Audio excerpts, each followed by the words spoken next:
Good morning.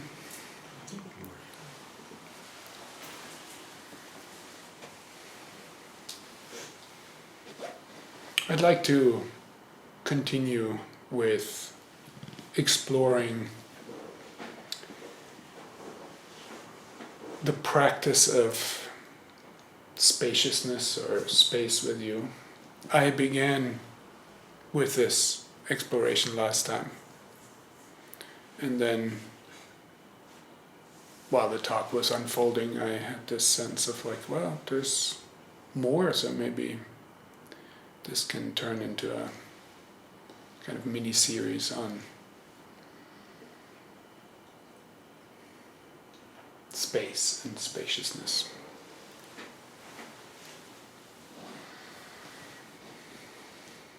Now, for those of you who weren't at the talk a couple of weeks ago, I started by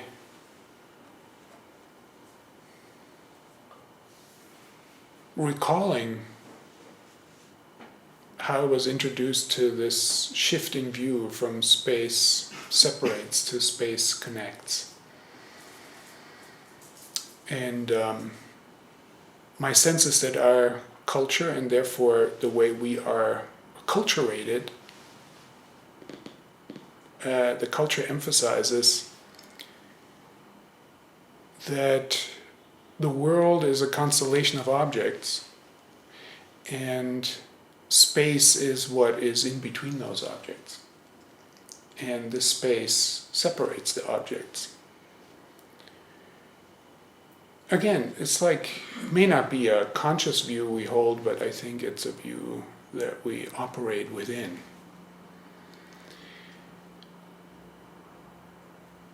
As I'm shifting, as I began to shift into the view that space connects, something happens. It's like, oh, now the objects are not separated, they are actually bonded through space, or they are happening within the same space, and in that sense they are connected, but there remained something unsatisfying for me, because connection still implies separation. I mean, if something isn't separated, you don't need to connect it.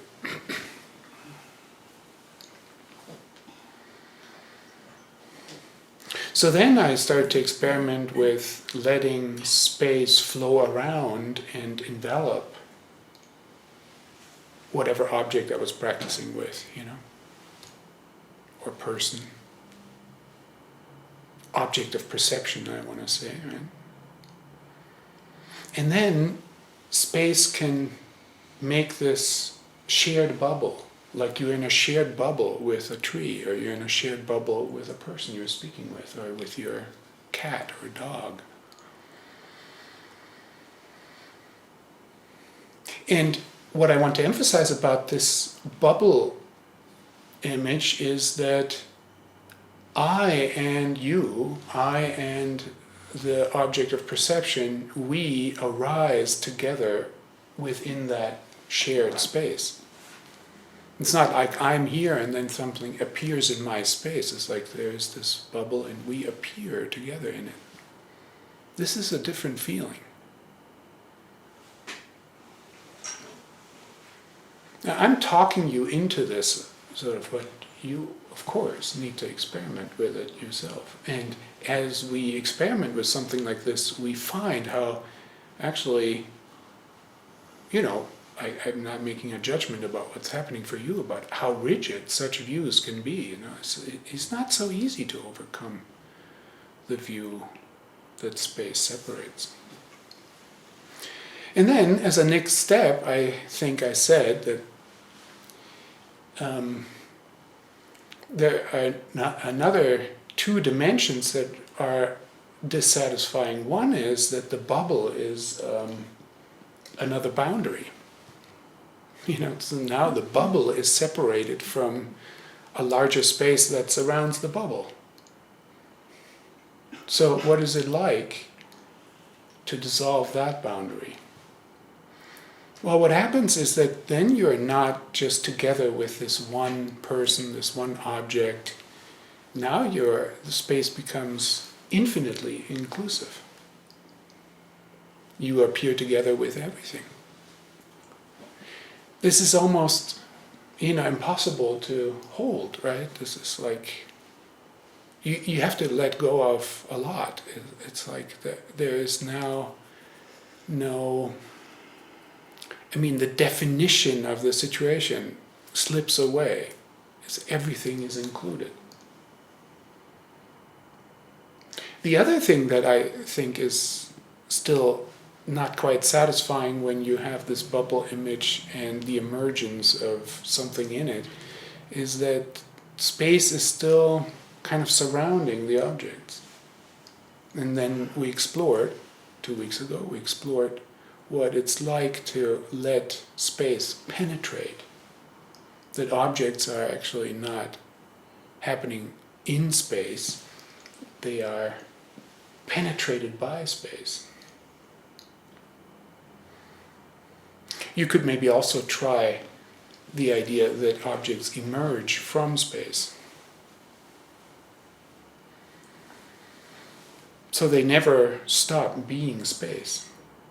They just take a particular kind of form. And the spaciousness of the spacious nature of everything that we experience as objects of perception actually makes room for change. Because this space can emerge this way in this form now, and then it can transform and emerge differently at another time. This allows for movement in space. In other words, it allows for time.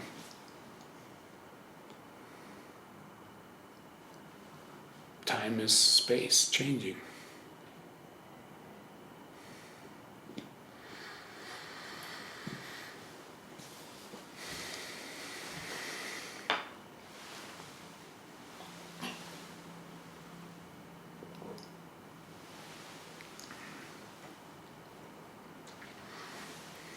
I then suggested that we need to find a way to experience space directly, not just like think about it. And one of the practices I gave is to feel the space in your joints. Feel the space in your joints and what happens to the tension in your muscles when you make space in your joints. I said it gives a message to the muscle to relax. So spaciousness, when discovered in ourselves through our own bodies, through the sensations of the body, creates a kind of ease.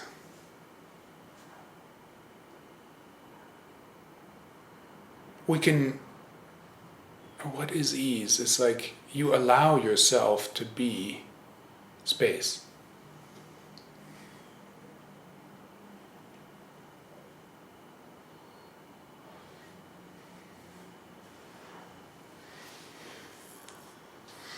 Now, I really think that this needs to be practiced, and so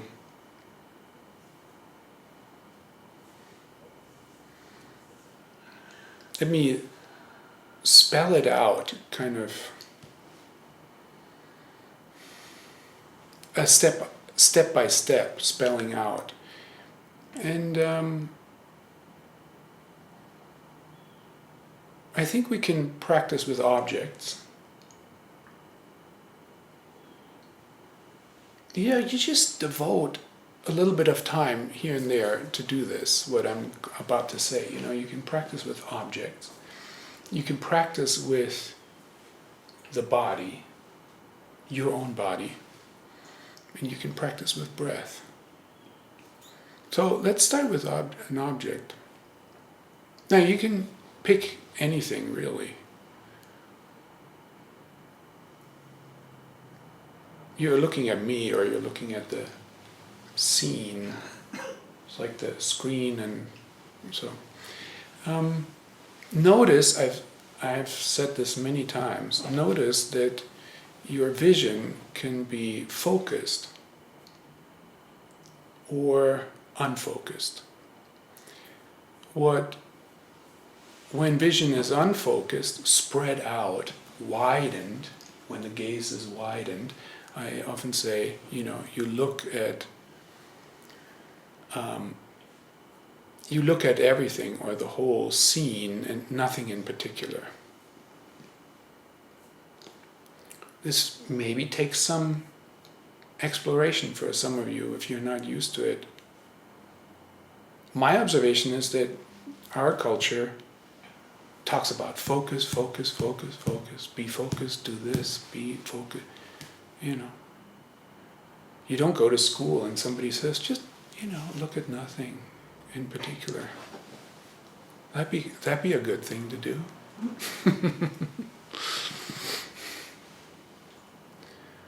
I haven't found self-help books on this either. It's like they're all about focus.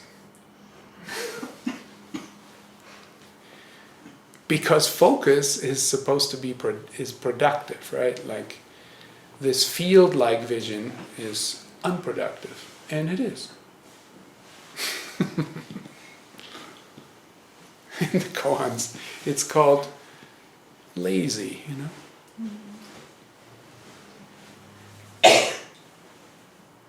We patch-rope monks lazily watch a white ox in an open field.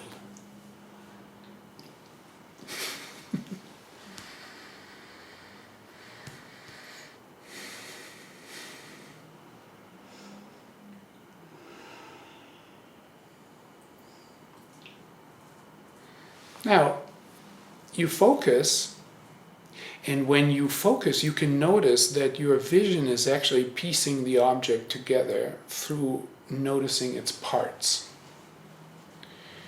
Focused vision isn't stable. It actually scans the area of the object and puts the parts together as into a whole. And so you jump from one part to another part, and then the object appears as a whole. I guess, if you look at it neurophysiologically, the brain is putting it together and actually glosses over the details, and it glosses over the time that it takes to put the object together. It happens so fast, we don't really notice it. So then you zoom out into the field and you let the object be just there together with the space that surrounds it. This is a different relationship to the object. And it's something to savor, How is it different? How does it feel different in your body? For example, you notice me, I think you notice that I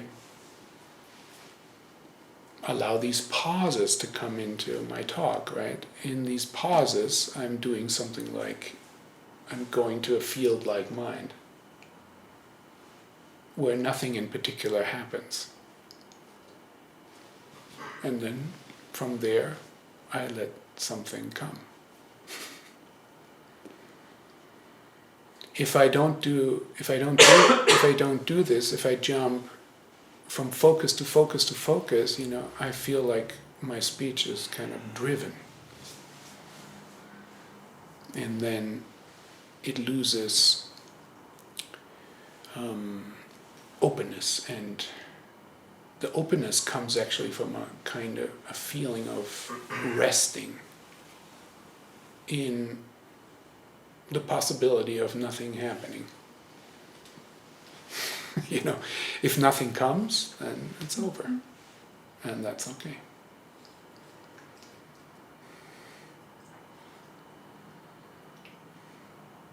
I'm just taking this process that we're witnessing right now as an example, but if you imagine doing this in your life, it would be if you shift from focus to field, you go to a place where you actually, maybe it's disconcerting for some of us, where you actually don't quite know what's next or whether there's anything to do really.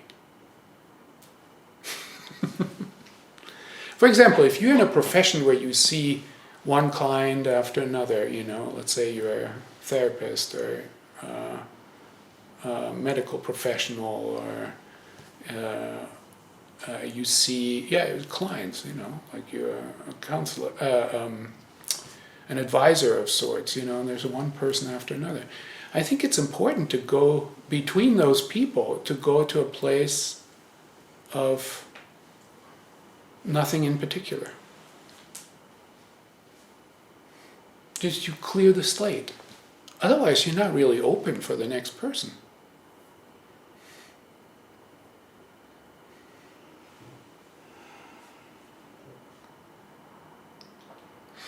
Okay, and then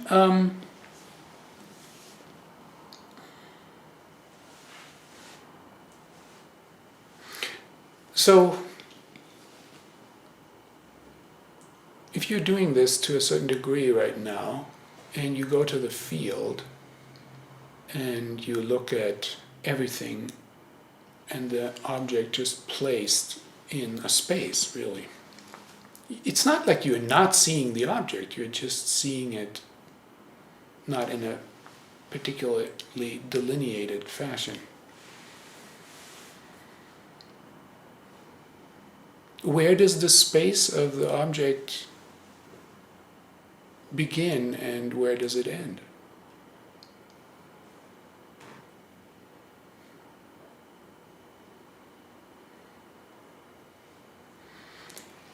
And where does your space begin and where does your space end?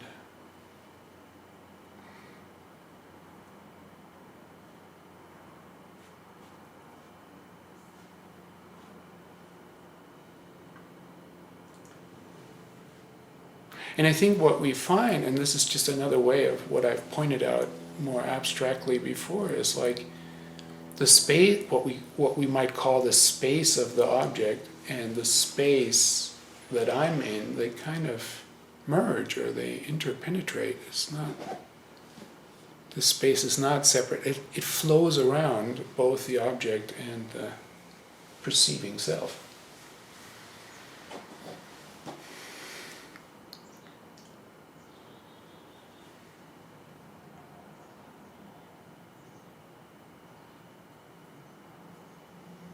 Now then you can ask yourself, what is noticing all this?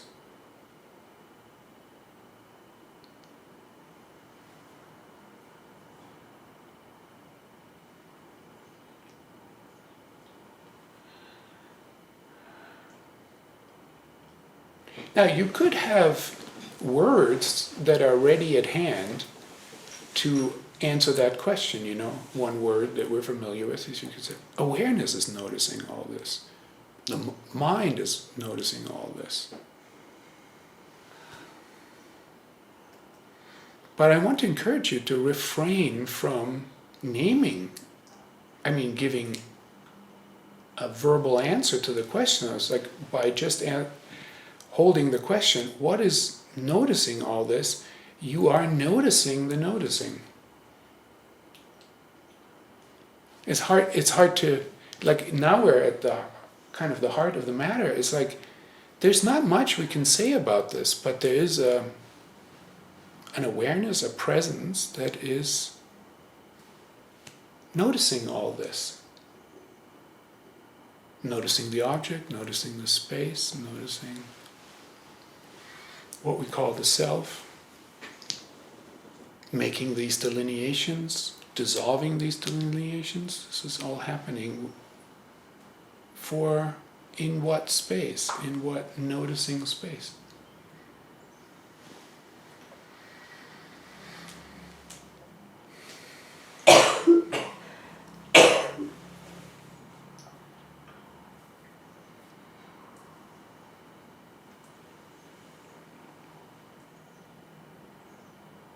And then finally you could ask yourself whether what you are noticing as the object or as the scene, how is that separate from this source of this noticing? How is it separate? Is there a separation between that which is noticing and that which is noticed?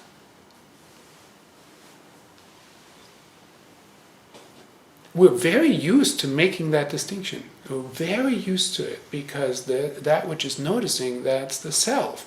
And that which is noticed, that is the object. It's the other. But, probe into this. Like, is there a separation? It'd be like if I'm noticing you, right? If you apply this, it would be like, this noticing of you is not really separate from that which is noticing. It's just happening. It's direct. It's immediately, spontaneously presencing. To separate the scene, the seer from the scene is kind of an afterthought. It's like you have to actually kind of make an effort to do it.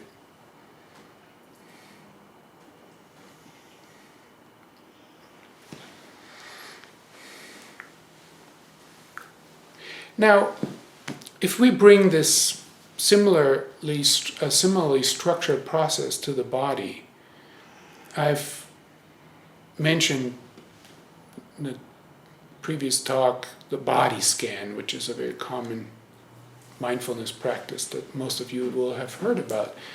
You go with your awareness through the parts of the body. If you want to do a relaxing body scan, it's good to start from the top and go down. I've done it the other way around too. It's like build the body parts awareness up from the bottom. If you get a little bit practiced with this, you can become pretty precise. You can notice just the tip of your finger, and then the middle part of your finger, and then, you notice how these parts are separated by joints. And at first it feels maybe like you're just imagining it, and then you feel like you can feel these parts as separate spaces. Don't have any ambition or try to get anywhere with this practice. Just notice what you're noticing. What I'm suggesting right now is each of us will be able to notice parts. Like you can, clearly the leg is a different part than the arm, right? Like if I go to feeling my arm, this is one part. And I'm feeling my leg, so that is a different part. But that's just because I can show it, if we take the finger and I feel the finger in three parts, 1, 2, 3, there are joints there. And I go in there and I go to the tip and then to the middle and then to the base of the finger. I can then also release those separations, those distinctions into tip, middle, and base, right? I can release that and feel the whole finger as a whole. Feel the whole finger.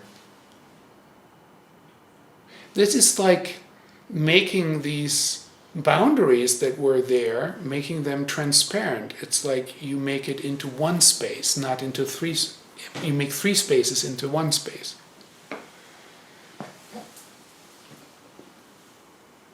Well, you can do that for the whole body. You can go through all the parts, and then you can tune the mind so that you feel the whole body. The major mindfulness sutras in the Buddhist canon actually do this. It's like there's the mindfulness of the parts of the body, and there's the mindfulness of the whole of the body. But it's a switch to a slightly different mind. I would say it's very related in the visual field from a switch from the focus to the field. It's like instead of noticing the parts of the body, you're releasing yourself into the whole of the body.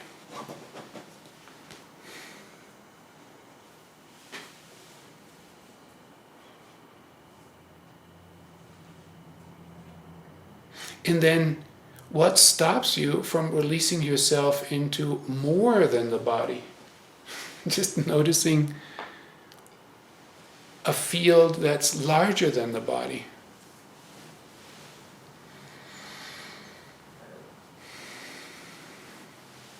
And then, like I said, you can ask yourself, where does the space of the object begin and end, and where does the space of the self begin and end? Where does the space of the body begin and where does it end? The feeling space. In your conceptual map of the body, we know where the body ends. It ends with the skin. But if you close your eyes and take the skin away, when you feel the whole of the body, that boundary isn't very clear. In my experience, there's kind of gradations of density. Feel this, what we call the body, feels denser.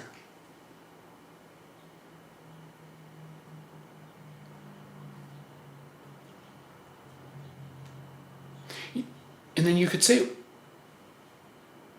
what is the source of all this feeling?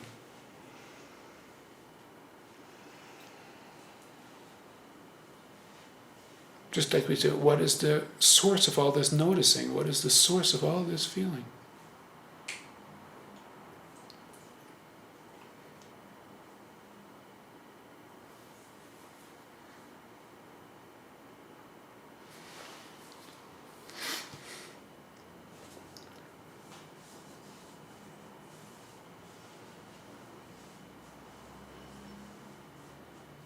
See, these are all just sort of how can I say?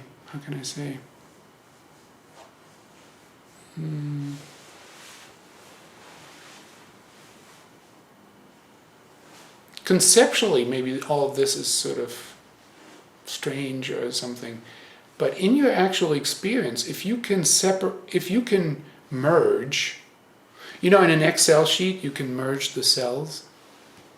You have like 3 cells, and then you can merge it just with a click. Merge it, and then you have 1 field instead of 3 fields. That's what I said about the finger, right?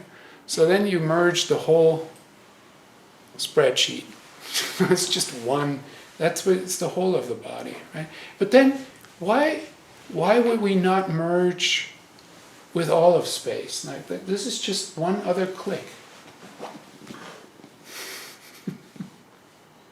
And the reason this isn't so easy is because we have a very strong conception that this self and that this skin boundary is a solid separation. We're really individual cells that are separate. And so it's not easy to just to relax out of that. This is what you find when you do this kind of practice. You find that the conception of self is deeply there.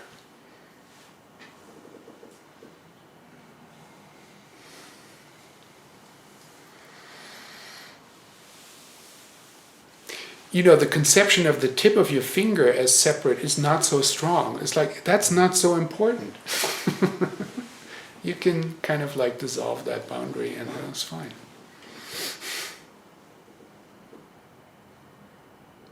Now, let's take the breath too for a moment.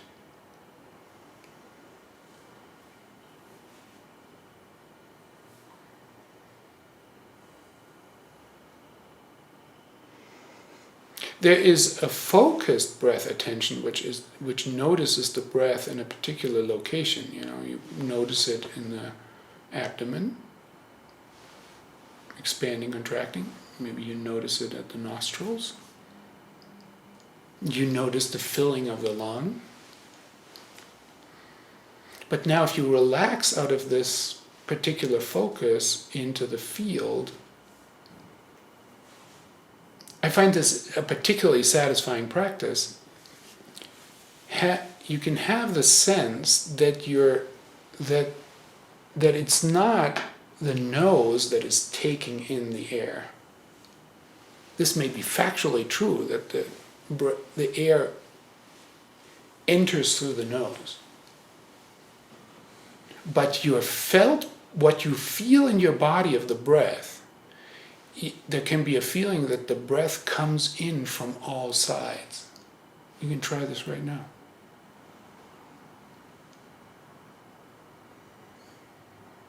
You are drawing the breath from the 10 directions, from infinity into the infinity of the body. And it's almost like the whole body kind of expands a little bit as it fills with breath. And then you push out the exhale through the whole body in all directions, not through the nose.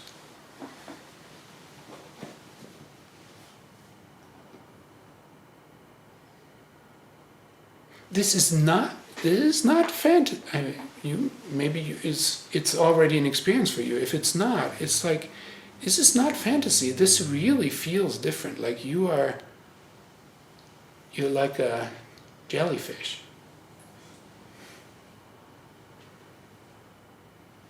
And you're communing with space that way.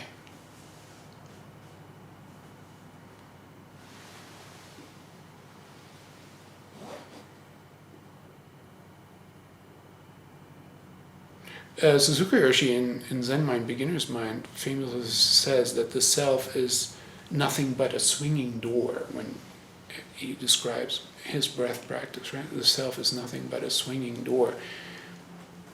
I always like that because it takes away the importance of the self. But I always imagine the saloon door, it's like that. But there's something unsatisfying for me in this image because the door is so small. For me, it's more like a jellyfish. It's that movement. Breath comes in from all sides. Breath goes out into all directions. When you do a practice like this, you might find that there's more awareness in the front of the body than in the back of the body, for example. Maybe it's different for you. Maybe you have more awareness in the back of the body. I think there's more nerve endings in the front of the body, so we feel it more.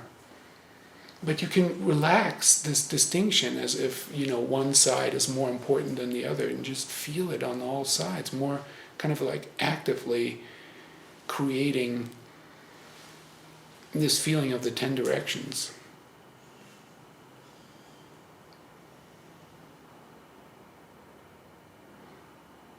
It's a feeling like that. Practicing with objects the way I've just said, practicing with the body, practicing with the breath, that allows Dogen to say a phrase like, the entire world in the 10 directions is the true human body. This statement makes no sense from the point of view of space separates, because the human body, if it's separate from the world, cannot be the entire world in the 10 directions. But with the kinds of practices that I just suggested, it starts to make sense. Because where do you begin and end, and where does the world begin and end? Are you not included in the world? If I'm included in the world, why is the world not included in me? It's like, how are they really separate?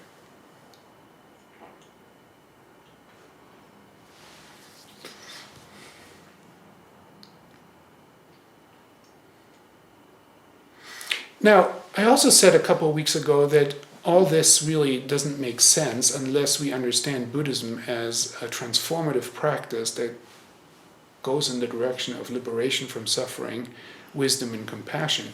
All these practices should affect this transformation of liberation, wisdom, and compassion.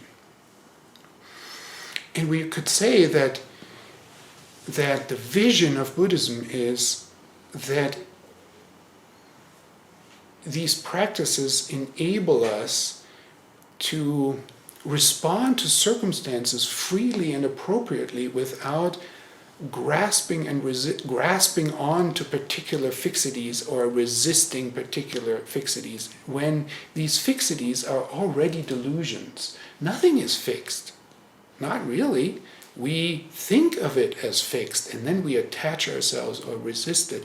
And so it's about dissolving these fixities into emergent appearances from space, and then finding a way to respond appropriately in the flux of changing circumstances. This is kind of the vision.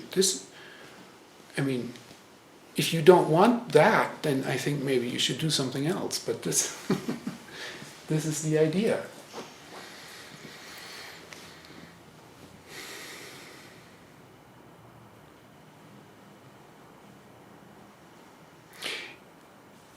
You know the situation when you have a conflict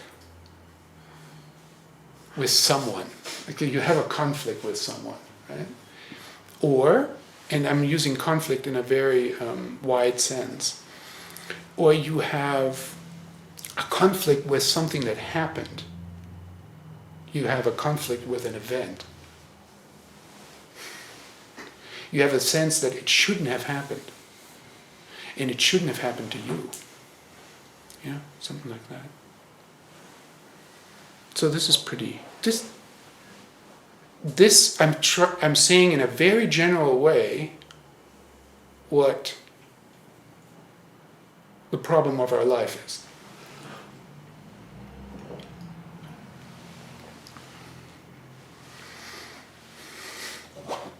So one practice you could do is you could breathe in. This is sort of a Tonglen type practice, but a little bit different. Less.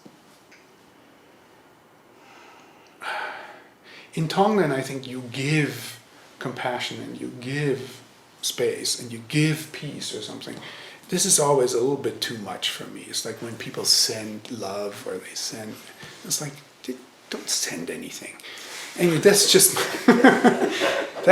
my feeling. But you can do whatever you want. But it's just too much for me, It's like space is neutral. It's not like filled with all this idea. There's too much idea in there when you. So anyway, so my modification is.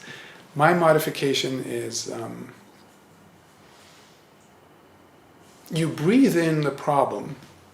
If it's a person, you maybe say the name or you have the image of the person or something. You breathe in and then you breathe out space. You breathe out space, you breathe out into space, you release breath as space.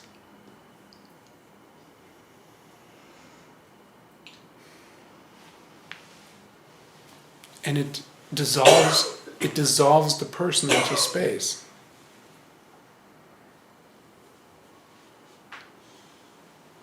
Now, an event that happened to you could be that way. Maybe you had an accident and did some damage to your body, and then the event is a combination of a memory of what happened and the residual feelings you have about it, and then you breathe in the event, maybe you name it. Or you have a feeling for it or an image, you breathe it in and then you exhale it into space. Actually, not exhale it, you exhale space. Let it dissolve.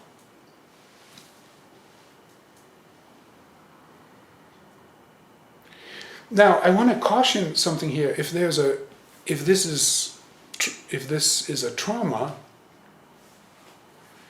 you would notice that as you're inhaling the person if the person is a perpetrator for you, did something terrible, or and hurt you badly, or if the event really hurt you, you may find that as you're inhaling it, that there's like your activation level rises, there's a fear response. Then be careful, don't do too much. Just notice that that's the case. Maybe you will need help. Maybe you need assistance from a trauma therapist to deal with this, But the stability of our sitting practice can be that you're safe, you're not going anywhere, nobody's attacking you. It's like you're just inhaling the difficulty of your life, and then you're exhaling space and dissolving it. What happens when you do something like this? You notice that this event that you're so fixated on, or this person that is occupying your attention, is shot through with space.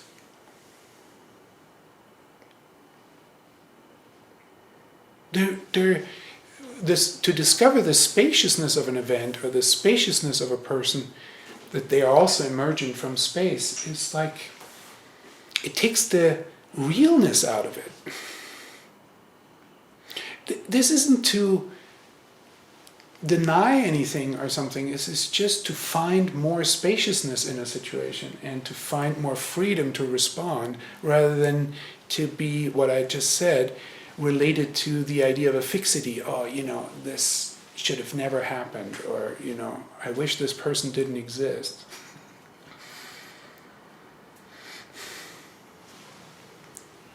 It's something to experiment with. But again, like I say, if you have, sometimes you can, in certain therapies you measure your activation level just subjectively. 10 is like as activated as you can get, and 0 is not activated at all. I would say, like, if you're above 3, you can't really productively work with it. So be careful, If something's really activating you, maybe you need to back off a little bit. If you have the image of the person, keep them at a real distance, Or don't do it so long. Only do it for, a couple of breaths, not like a whole session.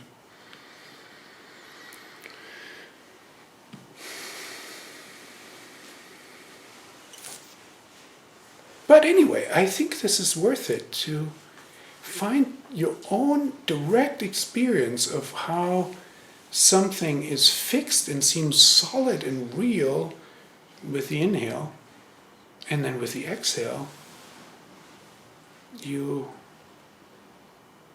not only make space, you maybe even begin to dissolve it into space.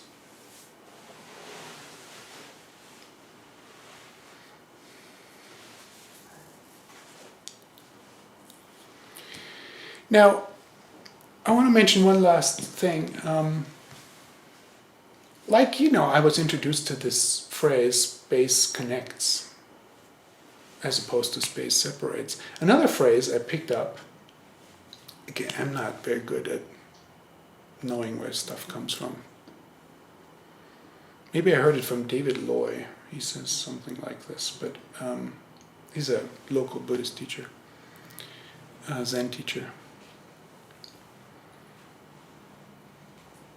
So it's sort of like I, or what I would say maybe this body-mind, is what space is doing in this location. And this sort of like jolted me a little bit, right? This body-mind is what space is doing in this location. And, the microphone it's just right in front of me, is what space is doing in that location. And you are what space is doing over there. So space is doing us. Space is doing lots of things simultaneously in different locations.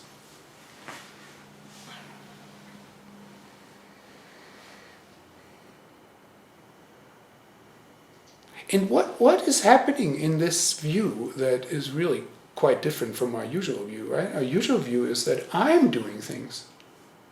The self is the agent of activity. And if there are other activities in the world, then there's a self that is doing those things. And like, we always impute a self that is doing things. For example, we have to have an agent, the wind that's blowing. Not sure there really is an agent that's doing the blowing. It's just blowing. Right? The idea of non-self is so strangely hard to understand.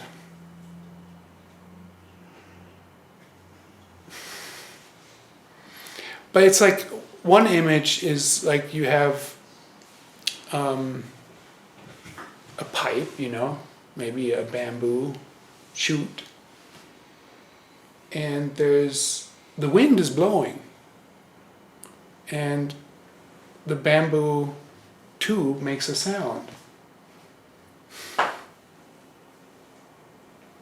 But there's not like a little bamboo flute player sitting in the bamboo. It's just making, the sound is real.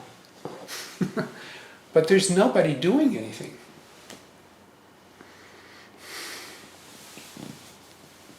But maybe our whole life is that way. I think the idea that Buddhism has is that, I'm still talking about space, that the myriad circumstances, the 10,000 things, are coming together at each time, at each moment, and are actualizing an action, actualizing an activity.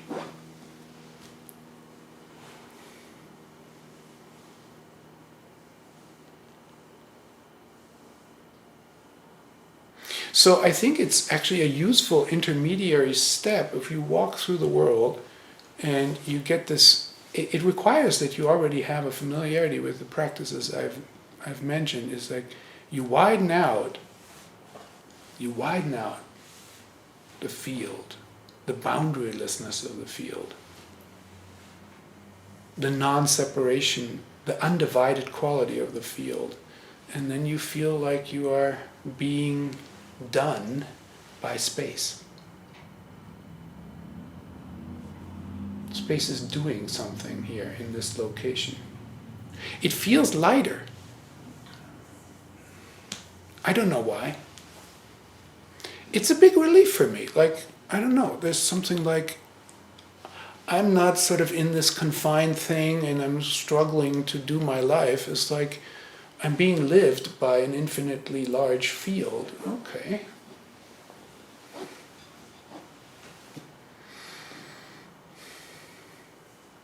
It's a little bit like when you learn to swim, like it's important to feel the buoyancy of the water. Right? If you stretch out on the water, you need to just make a little movement to keep floating. Here's too, if space is doing something in this location, you do a little bit to help it along maybe, but it's not so hard.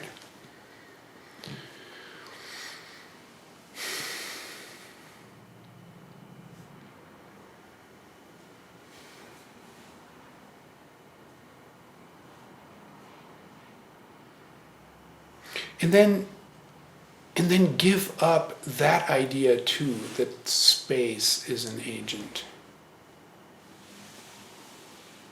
It's just an intermediary step. You're shifting the sense of agency to space, and then you let that go too.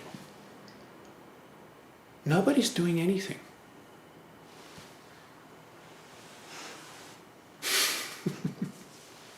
It's just happening.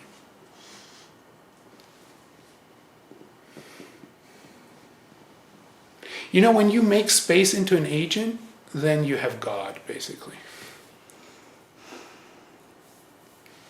You may choose to do that, okay. It's not necessary, in my view. It's actually in the way. As if there's somebody doing the world. There is the activity of the world, but nobody's doing it. I think it's a projection because we see ourselves as agents, then we project that intentionality into space and have this idea, it's like somebody must be doing something the way we conceive of our own actions. But it's like, is it so? It's still very mysterious and kind of sacred because this is what we live. It's like it's precious and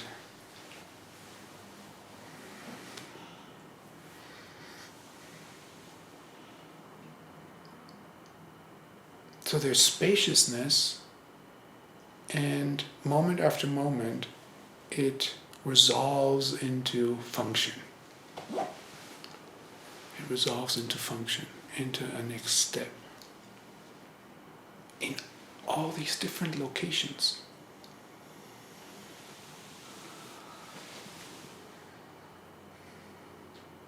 Yeah, I just want to encourage you to feel into whether that's freeing for you.